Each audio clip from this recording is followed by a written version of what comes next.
Let's talk about prudence. I'm not referring to a long-lost ancestor who was named Prudence by parents who thought that being cautious and careful was so important that they named their daughter after a moral virtue.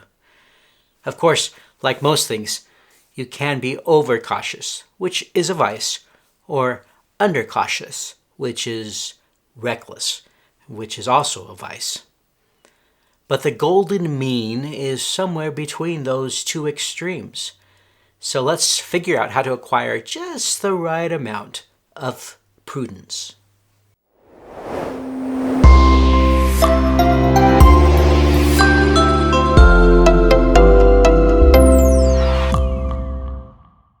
Being prudent means that you are cautious with regard to practical matters. You have a reluctance to take unnecessary risks. You use discretion in spending resources and practice principles of frugality, thrift, and provident living. You try to be prepared for unforeseeable accidents and setbacks.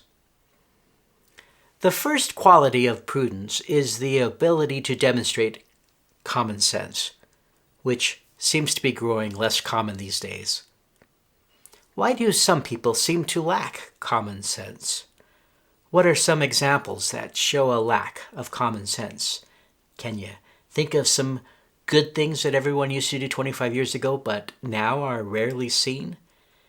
What are the obstacles you face to common sense that prevent you from attaining more of it? We'll talk about some of these things in the reading assignment. The next quality is to expect the unexpected. Suppose you finally have a free day that you can dedicate to taking care of some things around the house, but things just don't seem to go your way and Murphy's Law seems to be thwarting your plans. How do you get prepared for these sorts of scenarios? The third aspect of prudence is to show appropriate caution. If you are required to do things that are dangerous or risky, you should do your best to take preventative measures that maximize your safety or security. Prudent people believe in guide rails and anchor points and tether lines and warning signs and clear paths and rescue plans. Next, we will learn how to avoid unnecessary risks. Risks are a part of life, but like most things, we need to find a balance between risk and security that fits our needs and preferences, something that is also influenced by our temperaments. We'll discuss what many risk advisors consider to be prudent practices. Fifth, we will learn why it is important to be frugal and thrifty, regardless of the current state of the economy.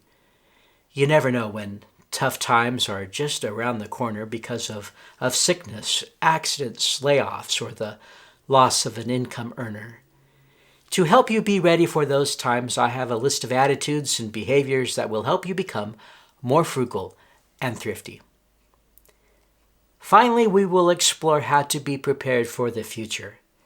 Do you know what skills and resources you need to acquire and stockpile so that you can be more self-reliant and replace fear with confidence?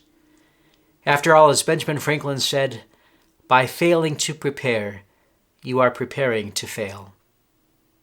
So if you want to survive and thrive in the future, then in the present, you need to start taking prudent steps that will increase your sense of well-being and preparation for whatever life throws at you. While you can't control the future, you can control how you will respond to it. See you in the future.